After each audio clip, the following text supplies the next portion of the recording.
Hello friends, आज हम बात करेंगे बिजनेस एथिक्स और इसके प्रिंसिपल्स के बारे में। अगर आप मेरे चैनल पर नए हैं तो चैनल को सब्सक्राइब करें और वीडियो को लाइक करें। सो स्टार्ट करते हैं business ethics. Business ethics regards the application of ethical issues in managerial decision making. So business ethics में मैनेजरियल डिसीजन लेने में जो भी हमारे एथिकल इश्यूज होते हैं उनके यूज से रिलेटेड है। Business ethics as an academic discipline guides us in evaluate decision as ethical और अनएथिकल, राइट और रॉन्ग। सो एकेडमिक डिसिप्लिन के रूप में बिजनेस एथिक्स को जो भी एथिकल्स और अनएथिकल इश्यूज होते हैं, राइट और रॉन्ग जो भी इश्यूज होते हैं उनके लिए वो क्या करता है, गाइड करता है, मार्गदर्शन देता है। Business ethics is a form of applied ethics और प्रोफेशनल एथिक्स।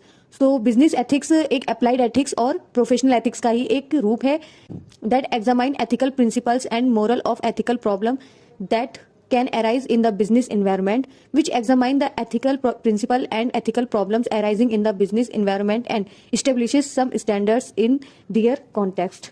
So जो भी हमारे ethical principles होते हैं और ethical problem होती हैं in the business ethics में, उसकी जांच करना और फिर business environment में जो भी problems create हो सकती हैं उनको आइडेंटिफाई करना, उनको चेक करना और उनके लिए कोई भी स्टैंडर्ड बनाया जाना, ये काम होता है बिजनेस एथिक्स का किसी भी बिजनेस को करने में। सो नेक्स्ट है हमारा principles of business ethics. 12 principles होते हैं इन द बिजनेस एथिक्स में। फर्स्ट है हमारा honesty. Honesty in business implies trustworthiness, loyalty, sincerity and fairness in conducting business transaction. तो फर्स्ट में क्या है कि किसी भी बिजनेस का ट्रांजेक्शन हो या कोई भी बिजनेस का लेन देन हो तो उसमें विश्वास होना जरूरी है, योग्यता होनी जरूरी है, किसी के प्रति आप कितना लॉयल हो, कितने सिंसियर हो, ये सारी चीजें जरूरी है, कितने फेयर हो आप, ये सारी चीजें जरूरी होती हैं बिजनेस एथिक्स के अंदर। एग्जाम्पल की बात करते हैं इसकी। If you are not being honest, if you make up rumours about someone or if you shared rumors someone else made up. Being honest means you admit to your action even you will get to trouble. So example क्या कह रहा है कि अगर आप किसी के भी बारे में कोई अफवाह बनाते हैं या किसी के द्वारा बताई गई कोई गलत बात को इधर उधर फैलाते हैं तो आप ईमानदार नहीं हैं। ईमानदार वो लोग होते हैं जो अपने कार्य को एक्सेप्ट करते हैं और कोई भी अगर उस पर कोई भी मुसीबत क्यों ना आ जाए फिर भी वो अपनी एक्शन पर, अपने ही बात पर रहते हैं, चेंज नहीं होते हैं। नेक्स्ट है हमारा रिस्पेक्ट फॉर अदर्स, दूसरों के लिए सम्मान। सो क्या है ये कि respect is the feeling of regarding someone well for their qualities और ट्रेड्स। सो हमारा जो रिस्पेक्ट होती है वो किसी भी क्वालिटीज या किसी और के जो भी उसके ट्रेड्स होते हैं, उसका बिहेवियर होता है, उसकी क्या है एक फीलिंग है रिस्पेक्ट जो हम दूसरों के लिए करते हैं। A respectful attitude should be in workplace regardless of personal feelings. So जो भी हमारा वर्क प्लेस होता है हमें वर्क प्लेस पर रिस्पेक्टफुली एटीट्यूड रखना चाहिए दूसरों के लिए और उनके लिए हमें अच्छी फीलिंग्स भी रखनी चाहिए। Showing regards for any person abilities and worth. अगर कोई भी पर्सन अपनी एबिलिटीज या फिर अपनी वर्थ को दिखा रहा है तो आपको उसको सम्मान करना चाहिए। Valuing their feelings and their views even if you don't necessarily agree with them. अगर कोई भी पर्सन जो अपनी फीलिंग्स हैं उसकी या फिर उसकी कोई भी विचार हैं, अगर उनको आपको वैल्यू देनी चाहिए। आप भले ही उनकी उस बात से सहमत हो या ना हो, आप उसकी किसी भी सजेशन से एग्री हो या ना हो, बट फिर भी आपको उसको सम्मान देना चाहिए। Accepting them on an equal basis and giving them. उनकी फीलिंग्स होती है उनको उनके सम्मान के आधार पर ही स्वीकार करना चाहिए और उनको उस चीज़ के लिए मोटिवेट करते रहना चाहिए। सो नेक्स्ट बात करते हैं लॉयल्टी। सो लॉयल्टी क्या होती है हमारी कि आप किसी के लिए कितने लॉयल हो। लॉयल्टी आपकी वफादारी को दिखाती है। Loyalty means an employees obligated should be render loyal and faithful service to the employer to act with good faith and not be compete with what rather to advance the employer's interest. So loyalty क्या होती है कि आप किसी के लिए कितने loyal हो, कितने वफादार हो। तो बिजनेस एथिक्स में जो लॉयल्टी का मतलब होगा क्या होगा कि एक एम्प्लॉय अगर अपने एम्प्लॉयर के लिए या फिर उससे बताए गए किसी काम के लिए अगर देखा जाता है कि वो उसके लिए कितना वफादार है तो ये क्या होता है, हमारा लॉयल्टी होती है, जिसके लिए एम्प्लॉयज को अच्छे व्यवहार करने चाहिए और जो हमारा एम्प्लॉयर होता है उससे हमेशा कॉम्पीट नहीं करना चाहिए बल्कि बिजनेस को कैसे आगे बढ़ाया जाए इसके बारे में आपस में विचार करना चाहिए। एग्जाम्पल समझते हैं। If you are buying goods from Ramesh shop and are not giving to any other shop then you are very loyal towards Ramesh, someone who is a royal and reliable and always true. तो example ये कह रहा है कि अगर एक रमेश है shop वाला, अगर आप उसकी शॉप पे जाते हो और उसी से ही हमेशा सामान खरीदते हो, उसके अलावा किसी और की शॉप पर नहीं जाते हो, तो आप रमेश के लिए वफादार हो। अब आता है हमारा अकाउंटेबिलिटी मीन्स जवाबदेही। Accountability is an acceptance of responsibility for honest and ethical conduct towards other. In the corporate world, a company accountability extends of its stakeholders, employees, and its wider community in which it is operates. तो accountability, जवाबदेही क्या होती है? Business ethics में accountability होती है कि आप किसी के लिए कितने ऑनेस्ट हैं और कितने उसके बताए गए एथिकल पॉइंट पर आप काम कर रहे हैं। तो कॉर्पोरेट वर्ल्ड की बात की जाए तो कॉर्पोरेट में यानी कि कंपनियों में, ऑर्गेनाइजेशंस में क्या होता है कि जो कंपनी होती है उसकी अकाउंटेबिलिटी उस वहां पे काम कर रहे एम्प्लॉयज, स्टेक होल्डर्स और कम्युनिटी तक फैली होती है, जिसमें ये सब काम करते हैं। एग्जाम्पल है इसका, if a manager in a company is responsible for the work of the company, then along with that responsibility he will also have the responsibility of other employees working underlying it. So example क्या कह रहा है इसका, अगर कोई भी manager किसी भी कंपनी में काम करता है तो वो उस काम के लिए तो जिम्मेदार है ही, साथ में उस कंपनी में उसके अंदर काम कर रहे जितने भी एम्प्लॉयज हैं वो उसके लिए भी जवाब रिस्पॉन्सिबल है, वो उसके लिए भी जिम्मेदार है। तो ये होती है हमारी अकाउंटेबिलिटी। नेक्स्ट है हमारा reputation and moral. Reputation of a company and the pride and moral of their employees is of the almost importance to an ethical businessman. They are constantly trying to build the reputation and morale of their business and people with their positive words and actions. So reputation and morale क्या है कि किसी भी business ethics में किसी भी company की reputation और उसमें काम करने वाले कर्मचारियों का गौरव और मनोबल अत्यंत महत्वपूर्ण होता है। वे अपने पॉजिटिव वर्ड्स और अपने एक्शन से अपने बिजनेस और लोगों के रेपुटेशन और मोरल को बढ़ाने का लगातार प्रयास करते हैं।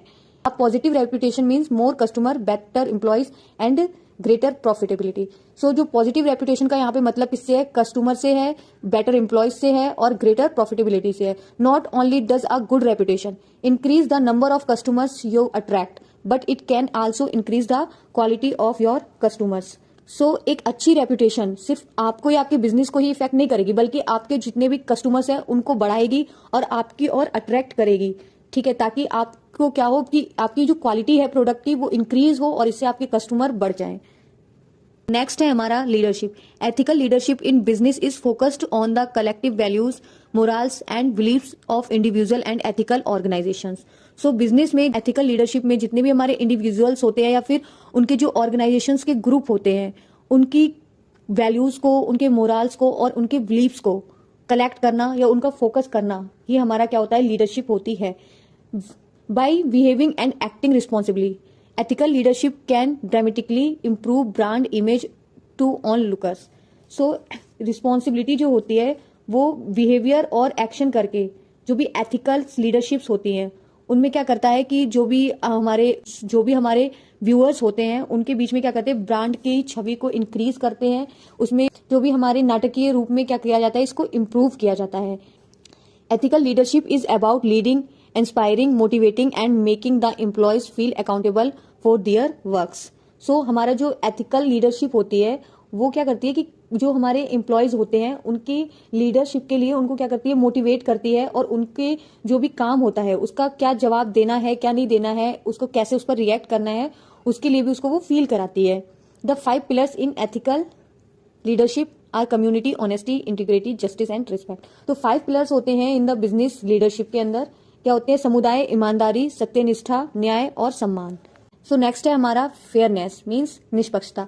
Everyone should have the same opportunities and we treated the same. If a practice of behaviour would make you feel uncomfortable और प्लेस पर्सनल और corporate benefit in front of equality, common courtesy and respect, it is likely not fair. So fairness क्या होती है? हमारी निष्पक्षता क्या होती है कि सभी को समान अवसर मिलना चाहिए। जितने भी होते हैं किसी भी बिजनेस में, जितने भी एम्प्लॉयज होते हैं, वर्कर्स होते हैं, उनको सबको सेम अपॉर्चुनिटी मिलनी चाहिए और उनके साथ एक अच्छा और इक्वली बिहेवियर किया जाना चाहिए। यदि कोई भी प्रैक्टिस या फिर बिहेवियर आपको अनकंफर्टेबल फील कराता है या फिर किसी भी पर्सन या कॉर्पोरेट के बेनिफिट के लिए आपको कॉमन रखता है या इक्वलिटी करता है आपके बीच में, तो ये क्या है? ये अनफेयर कंडीशन है, ये ऐसा नहीं होना चाहिए। Fairness in the workplace helps to create an environment in which all employees feel safe and engaged in their roles. Such an environment contributes to overall productivity, which will benefit all employees regardless of who they are. It should give proper rest and meal breaks and pay fair salaries. A fair company is not just one that is ethical to its employees, but also one that treats its customers and suppliers. So क्या होता है? Work place पर ऐसा atmosphere होना चाहिए जिसमें fairness हो। अगर किसी भी कर्मचारी को अगर आप सेफ फील कराते हो या उसको जो वर्क दिया है वो उसको उससे वो ये फील करता है कि मेरे लिए काम करने से मैं सेफ हूँ, तो आप उसमें व्यस्त रहेंगे और ऐसा करने से इन्वायरमेंट पर भी और जो प्रोडक्ट है उनका पर भी उस एम्प्लॉयज का एक अच्छा बिहेवियर रहेगा। इससे हमें क्या होगा, इससे जो एम्प्लॉयज होते हैं उनको बेनिफिट होगा, चाहे वो कोई भी हो, ठीक है, और कंफर्टेबल जोन मिलेगा। और हमें जो जैसे ब्रेक्स मिलते हैं कंपनीज में, टी टाइम के लिए, लंच टाइम के लिए, डिनर टाइम के लिए, तो वो सब हमें एम्प्लॉयज को कंपनी के अंदर देना चाहिए और टाइम टू टाइम हमें उनको सैलरी भी प्रोवाइड करानी चाहिए। एक फेयरनेस कंपनी ना केवल अपने एम्प्लॉयज को बल्कि जितने भी एथिक्स होते हैं जो कंपनी के अंदर बनाए जाते हैं, जैसे उनके कस्टमर्स हो गए या फिर उनके सप्लायर हो गए, उनके लिए भी उनका बिहेवियर देखा जाता है और वो भी उनको अपना फेयर रखना चाहिए, अच्छा बिहेवियर रखना चाहिए। नेक्स्ट है हमारा कंसर्न फॉर अदर्स, दूसरों की चिंता। Unethical business has concern for anyone and anything impacted by the business. This includes customer, employees, vendors, the public. Every decision made by the business is based on the effect it may have on any one of these groups of people or the environment surrounding it.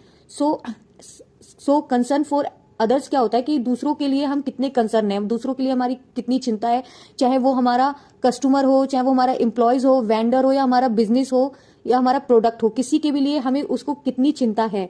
तो ये चीज हमें दिखाती है concern for others के अंदर, ठीक है। Must be able to consider the needs and difficulties of others and take an active interest in their feelings, capabilities and perspectives in order to assist them with the difficulties they face and act with integrity, warmth and concern. So क्या है कि business में जो भी निर्णय लिए जाते हैं, जो भी डिसीजन लिए जाते हैं, इन ग्रुप में किसी एक पर या उसके आसपास के वातावरण पर जो भी इफेक्ट पड़ता है उसके बारे में सोचना, या फिर कह सकते हैं कि दूसरों की जरूरतें हैं या उनकी जो भी कठिनाइयां होती हैं उन पर विचार करना या कोई भी डिसीजन लेने में कैपेबल होना चाहिए। और उनकी जितनी भी फीलिंग्स होती हैं, उनकी कैपेसिटीज होती हैं, उनका जो भी देखने का नजरिया होता है उसमें क्या होना चाहिए, इंटरेस्ट लेना चाहिए। और उनको आने वाली फ्यूचर में जो भी प्रॉब्लम्स हैं उनमें उनको सहायता मिल सके, इसके लिए क्या करना चाहिए, हमें इंटीग्रिटी करना चाहिए, वर्मथ होना चाहिए एंड कंसर्न करना चाहिए, उसके लिए हमें चिंता करनी चाहिए। नेक्स्ट है हमारा integrity. Behaving with integrity means consistently acting according to certain values and moral principle. So integrity क्या होती है, हमारी ईमानदारी, कि ईमानदारी के साथ बिहेवियर करने का मीन्स होता है कि कुछ जो कॉस्ट होती है या फिर जो भी एथिकल्स प्रिंसिपल्स होते हैं उनके अकॉर्डिंग लगातार वर्क को करते रहना। We have created a number of codes and policies to ensure we do business in an honest and proper manner, in full compliance with all national rules and regulations, to secure the long-term future of our organizations.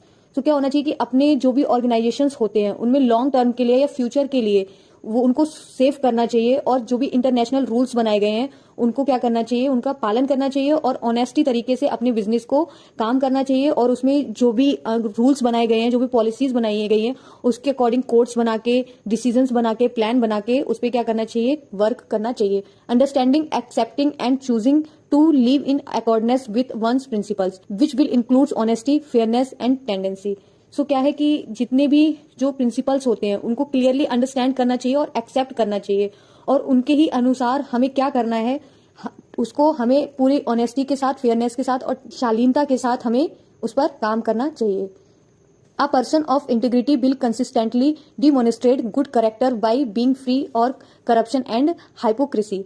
जो भी हमारे honesty persons होते हैं उनमें जो भी corruption होता है, भ्रष्टाचार होता है या फिर जो भी उनके अंदर पाखंड होता है उससे क्या होना चाहिए, उनको फ्री होना चाहिए और उनको अपने कैरेक्टर को हमेशा शो ऑन करना चाहिए कि वो अपने बिजनेस के लिए या अपने जो भी उनके एथिक्स हैं उन पर वो अच्छे से काम कर रहे हैं। एग्जाम्पल है being open and honest with your work colleagues. अपने जो भी वर्क काम करने वाले जो भी उनके सहयोगी होते हैं, ठीक है, उनके जो भी कलीग्स होते हैं उनके साथ क्या होना चाहिए, उनको ओपन और ऑनेस्ट रहना चाहिए। Taking responsibility for your task and completing them on time. और उनको जो भी टास्क मिलते हैं या जो भी वर्क मिलते हैं उनको ऑन टाइम उन्हें कंप्लीट करना चाहिए। Up to mistakes and shortcomings and taking step to correct them.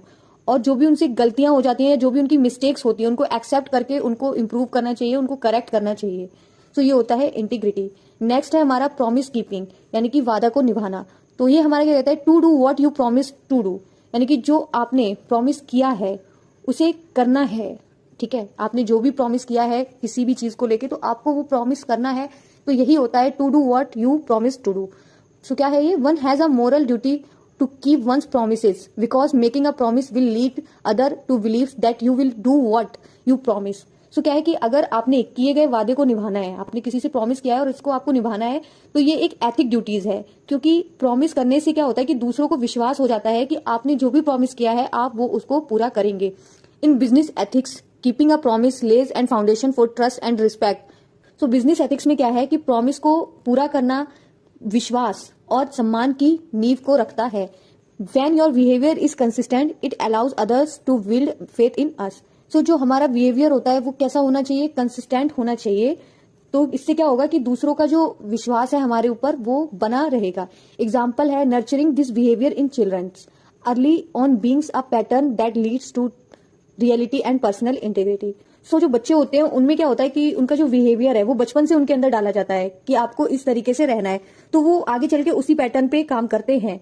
तो ये क्या होता है, अगर हम अच्छा बिहेवियर किसी के भी अंदर डालेंगे तो वो हमारे लिए अच्छा होगा कि हाँ ये इंसान अच्छा है और ये काम वो कर देगा. तो ये क्या बताता है, ये हमारी रिलायबिलिटी को बताता है और हमारे इंटीग्रिटी को बताता है. ठीक है, नेक्स्ट है हमारा commitment. Commitment ethics is a deeply held belief that once you have agreed to do somethings you must do it until it is finished और कंप्लीटेड. सो जो प्रतिबद्धता होती है, कमिटमेंट जो होता है, वो एथिकल की एक डीप नॉलेज है, डीप फीलिंग्स को बताता है कि एक बार अगर आप कुछ भी करने के लिए एग्री हो जाते हैं तो आपको इसे तब तक करना चाहिए जब तक कि आपका ये काम समाप्त ना हो जाए. आप उस चीज के लिए प्रतिबद्ध हो जाते हैं कि आपको ये चीज करनी है. एग्जाम्पल है when you take a job you are making a commitment to show up and do the job well and your employer makes a commitment to pay you. तो एग्जाम्पल क्या कह रहा है कि एग्जाम्पल कह रहा है जब आप किसी भी ऑर्गेनाइजेशन में, किसी भी कंपनी में या किसी भी चीज के लेकर अगर आप किसी काम पर जाते हैं तो आप उस काम को करने के लिए प्रतिबद्ध होते हैं. तो साथ ही जो आपका एम्प्लॉयर होता है वो आपको सैलरी देने के लिए भी प्रतिबद्ध होता है, कमिटमेंट होता है. If you promise to meet your friends at 6 o'clock it is a commitment that you will go to meet your friends on the same time. अगर आप किसी भी अपने फ्रेंड से प्रॉमिस कर रहे हैं कि आप उससे 6 बजे मिलेंगे तो आप इसके लिए प्रतिबद्ध हैं कि हाँ आपको उससे 6 बजे ही मिलने के लिए जाना होगा. सो नेक्स्ट है हमारा लॉ अवॉइडिंग, कानून का पालन करना. Organisation must fully comply with all applicable laws and codes from local, state and federal agencies.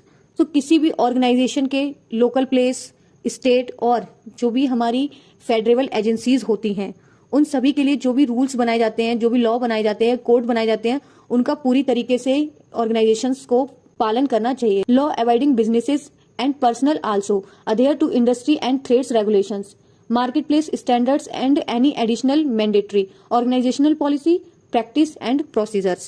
So क्या है कि जो भी लॉ को का पालन अगर करना है तो जो भी बिजनेस होता है या फिर जो भी उसमें काम करने वाले एम्प्लॉयज होते हैं उनकी जो भी इंडस्ट्रीज हैं या फिर बिजनेस के लिए जो भी रूल्स बनाए गए हैं, मार्केट के लिए जो भी स्टैंडर्ड्स बनाए गए हैं या फिर किसी भी तरीके के काम के लिए कोई भी जो रूल्स बनाए गए हैं, जो प्रथाएं बनाई गई हैं, जो प्रोसेस बनाए गए हैं, उनका क्या करना चाहिए, पालन करना चाहिए. A law avoiding personal always the law and is considered to be good and honest because of this.